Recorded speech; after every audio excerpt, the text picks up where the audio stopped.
Welcome back to another episode of the Field of 68's off-season grades. My name is Rob Dauster, and you're going to recognize that man that's on the camera here with me. His name is John Fanta, and I had to bring on John Fanta to be able to talk through the UConn Huskies because that is who we are discussing here today on this off-season grades episode. And Phantom, we could talk about Alex Caravan coming back to school. We could talk about Liam McNeely committing to UConn. We could talk about Aiden Mahaney and Terrace Reed. We could talk about the development of Solo Ball and Jalen Stewart. We're going to talk about all that, losing 4 guys to the NBA draft.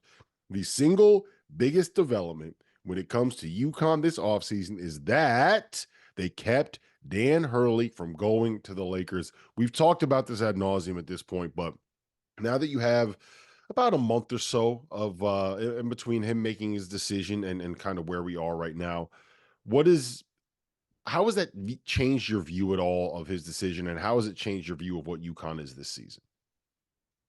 Well, I think what it does is it just cements the fact that at the University of Connecticut, they are a blue blood. They're the premier blue blood right now in the sport of college basketball. Yes, they are.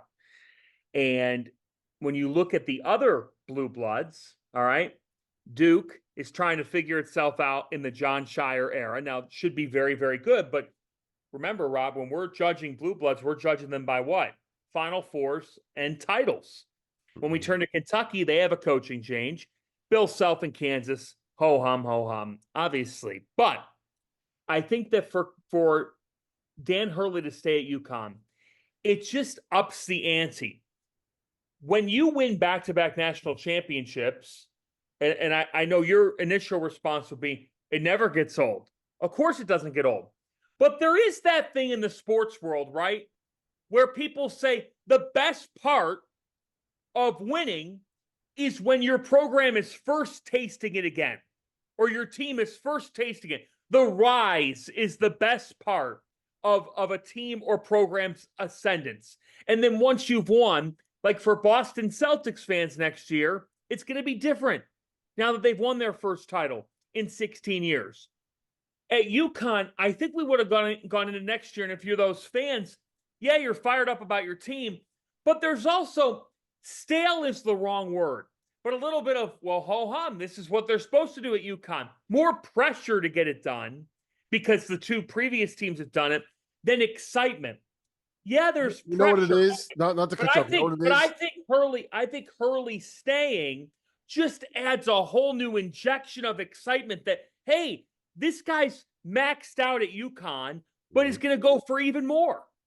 Yeah, because I think that he understands the value of a legacy and doing something that's never been done before. Yep. And 3 championships in a row has literally never been done in Dan Hurley's lifetime. The last time that happened was before he was born, when John Wooden was at UCLA. But I think it's to your point, you could lose that desperation, right? Like when you haven't won in a long time and you're trying to get it, it's like, this is our chance. Like if we don't get it now, we're never going to get it. If we don't pull this off, it's never going to happen. This is our window. We have to get it done. And I think with Hurley specifically, that's just how he lives his life. You know what I mean? Like there's guys where it's like, all right, well, we got it done. If we don't win, it's not the biggest deal. Look, we got that title last year, man. Who cares? We won a title 2 years ago. What can they say about me? I already got a ring. Whereas Hurley is like, if this one play in practice isn't absolutely utterly perfect, then the entire world is going to collapse. I'm going to get fired. My wife is going to divorce me. Luke Murray is going to go off and coach Fairfield, and then everything is going to completely collapse because we could not get this one play right in practice. So I think that's just the way that he wired. Let me ask you this. Heading into the season, I feel like the consensus right now is Kansas, Alabama, UConn in some order is 1, 2, 3, right? There's people that have that kind of switched up, but I think if you were to poll every single person that pays attention to college basketball, that's what the top 3 would end up being in some order. The difference is UConn loses more than any of those other 2 programs do. And when you are looking at this roster, if you are betting on them being a top 5, top 3 national championship contender, you're betting on a big step forward from someone like Hassan Diarra, a significant step forward from the likes of Jalen Stewart and solo ball, a freshman in Liam McNeely coming in and having an immediate high level impact, a huge jump from the likes of Alex Caravan and Samson Johnson. If Dan Hurley's not there, what are you looking at this UConn team as? Like, are they top 25? Are they top 20? Are they the Big East favorite if you don't have Dan Hurley as the coach, as the guy that's in charge of that player development? Because I would probably have them slotted somewhere in that like 20 to 25 range, I think, just based off of the roster that they have right now. Exactly. I would have them 20 to 30 if Dan Hurley's not the coach, but he's built a masterclass of a system with this staff. And as you brought up, like by now staying at UConn, here's the other thing. If they didn't start building the statue yet, they should be building it, because when you win back to back and you have the pride that he has for the place, that all channels into what this upcoming year, where we're putting them in a preseason poll. He has developed an elite offense using international concepts, Luke Murray drawing things up in the lab, constant motion, constant movement. So there's a plug and play aspect to this program now. Next man up mentality. I think that the thing with this team is that, yes, if you look at them on paper, there are far more knowns with Kansas, with Alabama, and I wouldn't stop there. I'd go with Houston. I'd go with Baylor. I'd go with Iowa State. You might even be able to convince me that because RJ Davis is back, North Carolina would have an argument. Rob, there's more knowns with Gonzaga, with the amount of experience they have coming back. But you trust Hurley as a talent developer. You trust that they have one of the elite home court advantages in the country, regardless of where they're playing. Storrs is obviously even more so than Hartford, but regardless, they have all the pieces to flourish, and I give them the benefit of the doubt. I think for me, the thing I'm zoning in on is what kind of a leap do we see from Jalen Stewart, Solomon Ball, Jaden Ross? Do those guys that were sort of unknowns in the equation last year, but it was hard to get on the floor on an elite, outstanding team, what happens when the doorway opens for some of those sophomores to now take on an opportunity? Because the doorway is open for them to do so. Yeah, and I think it says a lot too in an era where everybody is losing players left and right, where uh if you bring back like 40% of your roster, you're feeling like you're in a pretty good spot. That you had guys, Solo Ball was a top, what, like 35, 40 recruit. Jalen Stewart was like a top 75 guy. Jaden Ross was like borderline top 100. All 4 stars, different level of 4-star, but all 4 stars. And by the end of the year, they weren't really in the rotation. Jalen Stewart was a little bit more than the other two, but they weren't really playing big minutes. And you never once heard rumors about, hey, they're linked with this program. Hey, they're thinking about entering the portal. Hey, this kid's AAU coach is making noise. Like you hear with a lot of other players once you kind of get into February. And I think that to me says more than anything else, because they're locked in. They know the value of going there. They know what happens if they put in the work, because they've seen it. They've seen Jordan Hawkins go from being a 5 point per game guy to being a lottery pick. They've seen Andre Jackson from being like, oh yeah, he's a pretty cool dunker, to being the key piece on a team that won a title in the number 34 pick, right? They've seen Adama Sanogo go from being a big guy that can't pass out of a double team to the NCAA tournament's most outstanding player. They've seen the development of Klingon and of Tristan Newton and all of these other guys. And I think to me that says more than just about anything else in the program, because those dudes are bought in more than anything else. And I'm very excited to see what they will come into. So let me phrase it to you like this. Or go ahead. You got a point. Go ahead. Make your point. All I think about is in 2017-18 covering Villanova's national championship team, and we go back to the locker room after the game, and it's Colin Gillespie and Jermaine Samuels in the corner of the locker room, just hanging out, and nobody's talking to them because everybody's talking to Dante DiVincenzo, Mikal Bridges, Jalen Brunson. And it was those guys. It reminded me this past year covering UConn. Like all throughout the run, we're seeing Stewart, and Ball and Ross kind of just you remember this, Rob, like the main players are getting talked to, but then those guys are kind of hanging out, joking around on their phones. In other words, like they want that moment. When you're around Mhm. that moment, you want that moment, and they want that moment. And I'm really intrigued to see. For me, I am super fascinated to see what happens for this team in the front court Yes. because they've had elite duos the last 2 years, and now they're gonna go from Adama Sanogo, Donovan Clingan to Donovan Clingan, Samson Johnson to now Samson Johnson, Terrace Reed. I think it's going to be. My guess is that Samson starts. My guess is that this is going to look like when you had the Samson minutes last year is what it's going to be when Samson's on the floor again, and then it's going to look more like what you had with the Dama Sanogo when Terrace Reed is out there. I think you're going to see more sets like that. I also think that we're going to see um, the thing where they're kind of really loaded is on the wings, like the 3/4 combo four. Like Alex Caravan's got a chance to be an All American this year, right? Liam McNeely kind of in that same role. Jalen Stewart is a guy that is like a 3/4 that will be a perfect complement to Alex Caravan in the starting lineup. You got Jaden Ross there. You got Isaiah Abraham there. You have so many guys that kind of fill that like versatile 3/4 switchable, can even play the two. And the thing that's really intriguing to me is that all of those guys can kind of play together in different ways. Like they're not just cookie cutter, right? So I would be intrigued to see if you go some minutes with Alex Caravan at the five and just go five out with Yeah, four of those guys being 6'7" dudes that are switchable, that can space the floor and let them see what they can kind of create, right? I'm very curious to see what Aiden Mahaney looks like doing the Tristan Newton thing, where you just kind of have him be the guy that at the end of the clock goes out there and make plays.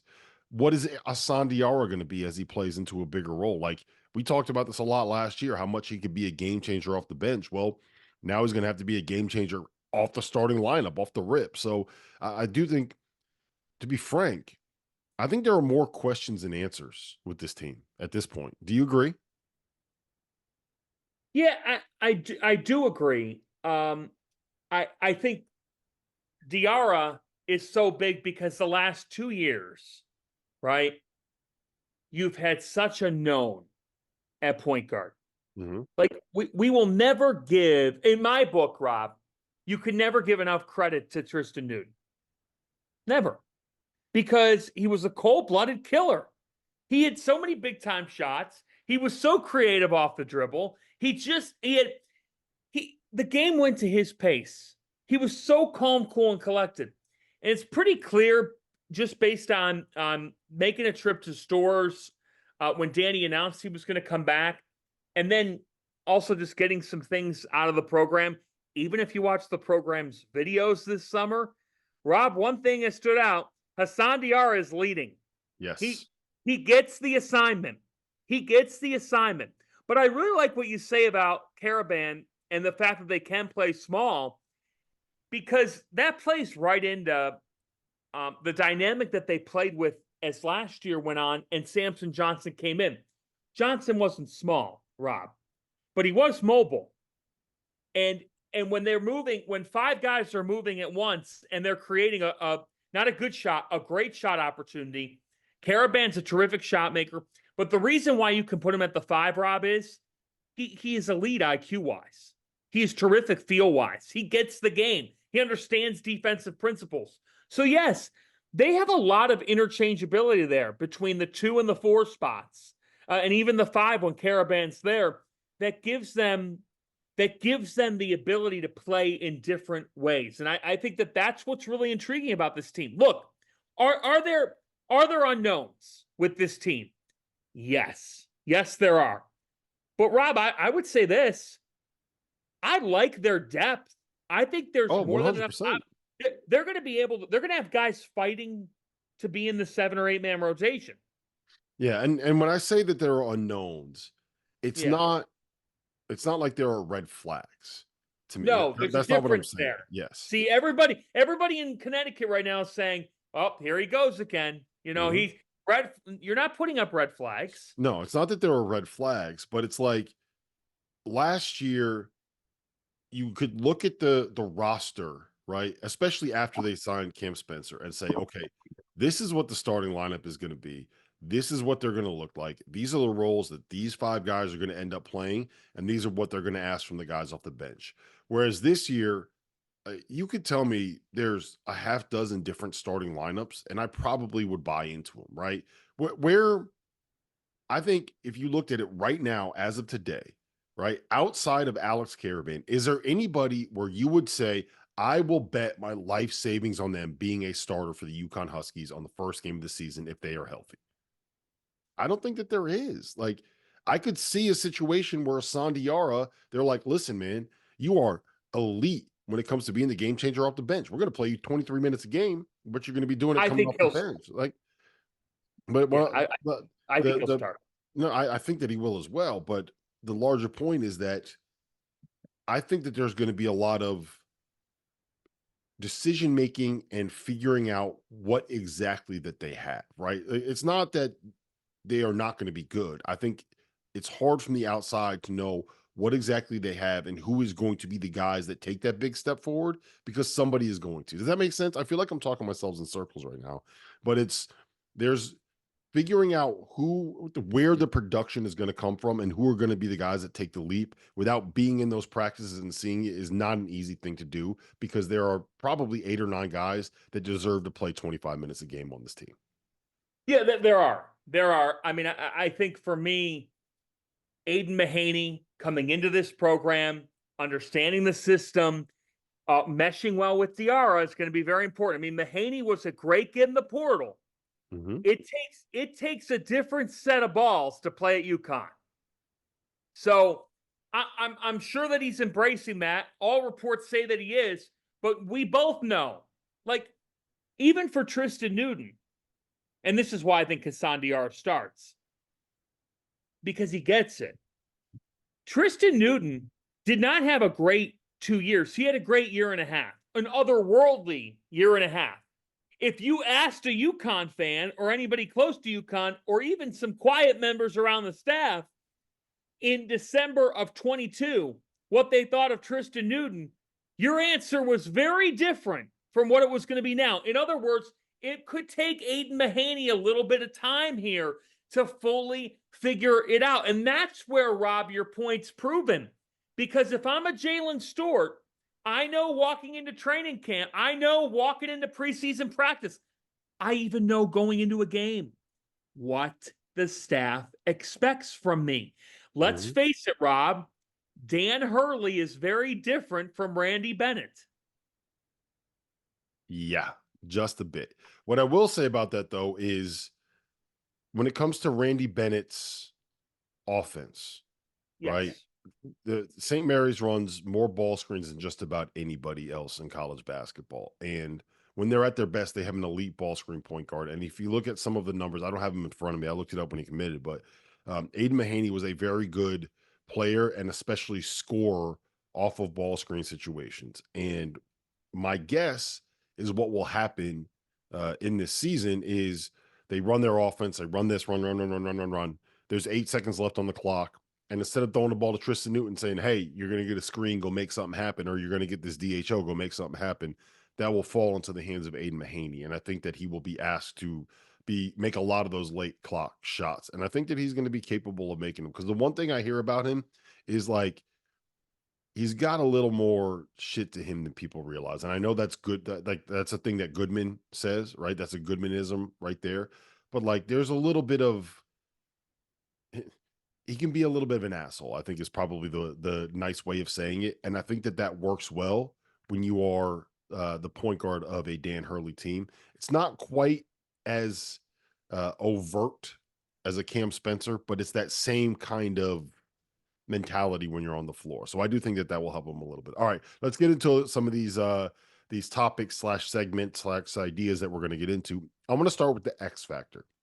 Who is your X factor or what? It doesn't have to be a player, it could be a thing. What is your X factor for this UConn team this season? Mm. Whether you are a world class athlete or a podcaster like me, we all understand the importance of mental and physical well being and proper recovery for top notch performance. After a 6-month season loaded with cross country travel, I can promise you that proper recovery is a priority for me these days. That's why I'm excited that Unified Healing is sponsoring this episode of the Field of 68. Unified Healing is a new and super innovative global network of wellness centers powered by Energy Enhancement System, or the EE system. If you haven't heard of the EE system yet, you'll want to listen up. This technology promotes wellness, deep relaxation, purification, and rejuvenation. Whether you're here in New Jersey or at one of the hundreds of other locations across the globe, access to a center is easy and affordable. If you're interested in experiencing the EE system technology for yourself, go to unifiedhealing.com/unified68 to learn more and find a center near you. That's UNIFYD healing.com/UNIFYD, the number 6, the number 8. No material or testimonials on the Unified Healing website are intended to be viewed as medical advice or as a substitute for professional medical advice, diagnosis, or treatment. Always seek the advice of your physician or other qualified healthcare provider with any questions you may have regarding a medical condition or treatment, and before undertaking a new healthcare regimen, including the EE system. You want I mine? think I think it's Jalen Stewart. I think it's Jalen Stewart. I think he's got a shot to be something really interesting. And I think if he has gotten in the lab and developed the way that the staff talks about, I saw some real flashes doing games of theirs last year, and you could see that at times he was thinking too much out on the floor. I'd like to think a full off-season development ends up helping him. Look, Hassan Diarra is not an X factor to me. He is a key factor. Samson Johnson's not an X factor for me. He's a key factor. If you want to say, if you're going to sit here and say how the front court pans out is your X factor, I'm not going to argue with you. But I am going to vote Jalen Stewart as my X factor. I'm going to take a bit of a gamble, if you will, and bet on him being a key for this team, whether it's off the bench, first man off the bench, or in the starting five. We'll see. I go with Jalen Stewart. Who do you like? I don't disagree with the Jalen Stewart call. I think that it's really important to figure out what the 5-man situation is going to be. I think Hassan Diarra embracing the point guard role is an X factor thing. I think Alex Caravan becoming an All-American caliber player is an X factor kind of a conversation. The development of someone like a Solo Ball is an X factor kind of situation. Hey, Liam McNeely, by the way, top 10 recruit. Is he going to develop into a guy that can be like a impact player as a freshman? X factor kind of thing, which goes to my point.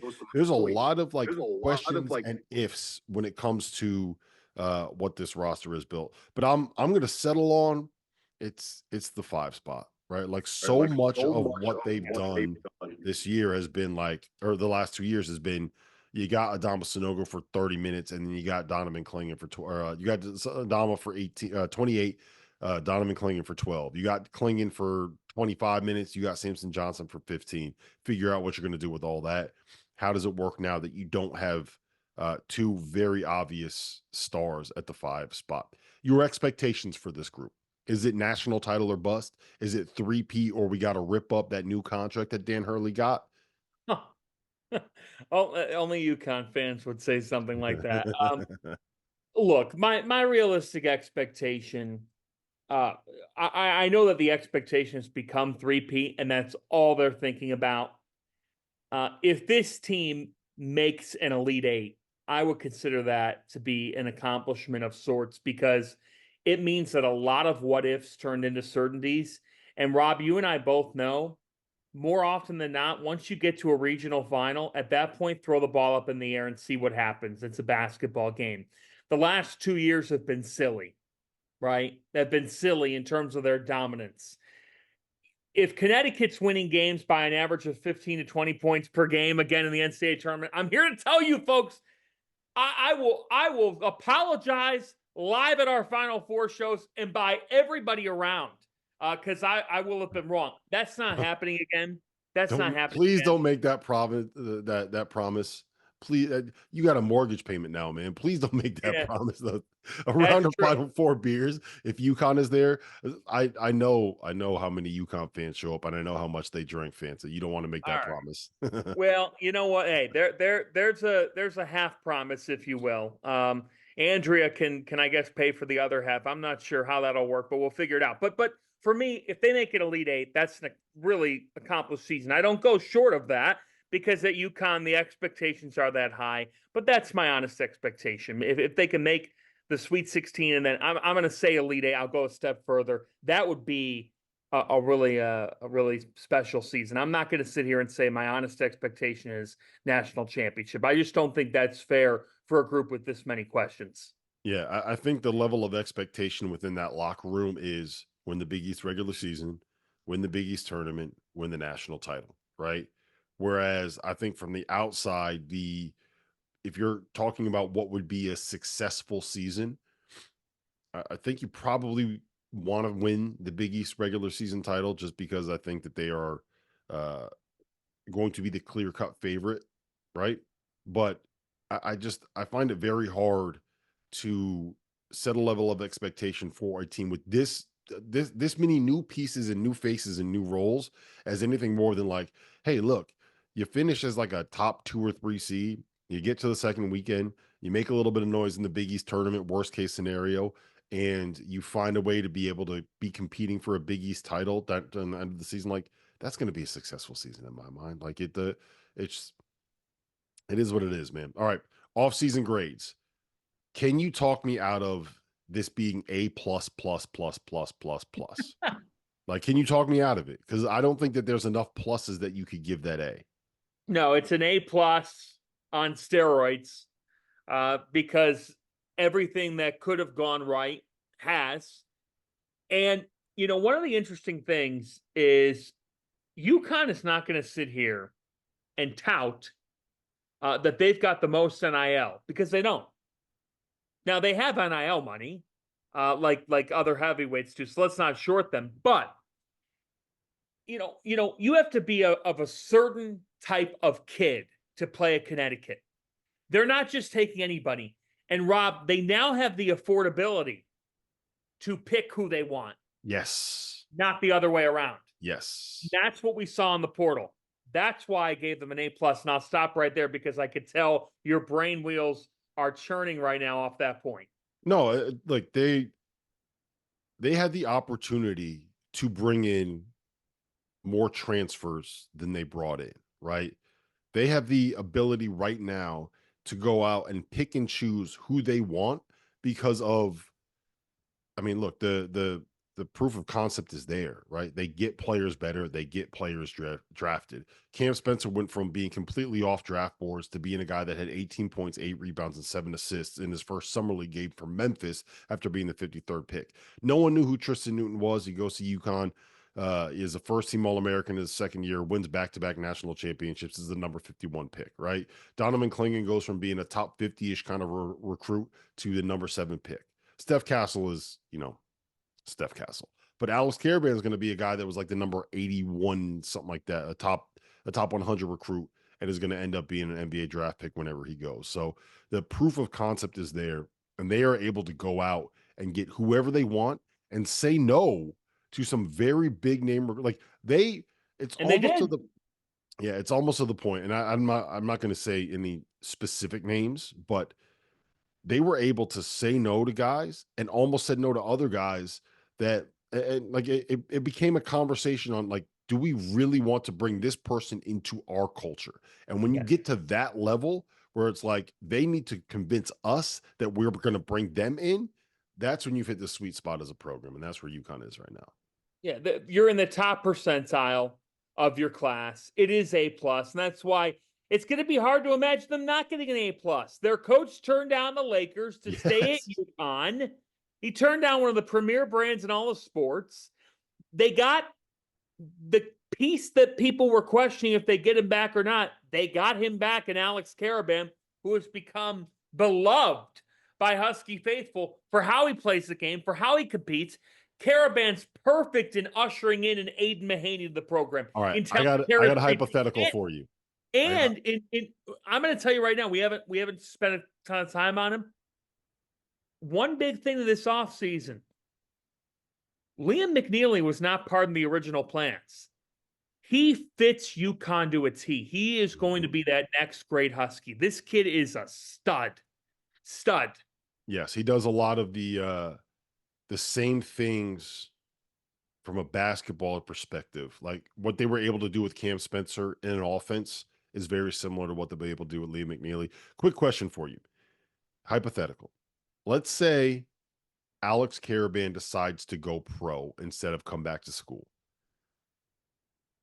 Would Dan Hurley still be the head coach if he didn't have to 4 days after telling Alex Caravan, hey, look, if you have a tough decision to make, you should never leave. You should only leave if it's obvious that you should leave. 4 days after saying that, he gets the offer from the Lakers. If Caravan left, would Dan Hurley still be the head coach at UConn? Yes or no? Yes. Yes. I do think he'd still be the head coach at UConn because I think you don't mess with happiness to the max degree. Dan went through a rough patch in his life. His wife knows what happiness looks like. She feels it every day in stores. She feels it every day in the state of Connecticut. Their family has never, his parents have never moved out of Jersey City, Rob. They like Mm-hmm. that commute to Connecticut. Not to say they couldn't have gone to LA, but here's where it boils down to me. In Los Angeles, the players are the faces. The coaches are not the headliners unless they're getting fired. In college, the coaches are the faces, and there is no face, there's no figure leading college basketball in buzz more on the sidelines more than Dan Hurley. All right. Well, Fanta, I appreciate you being here. Always fun to talk UConn with you. What we need to call this season is Led Zeppelin. You know why? Stairway to Seven.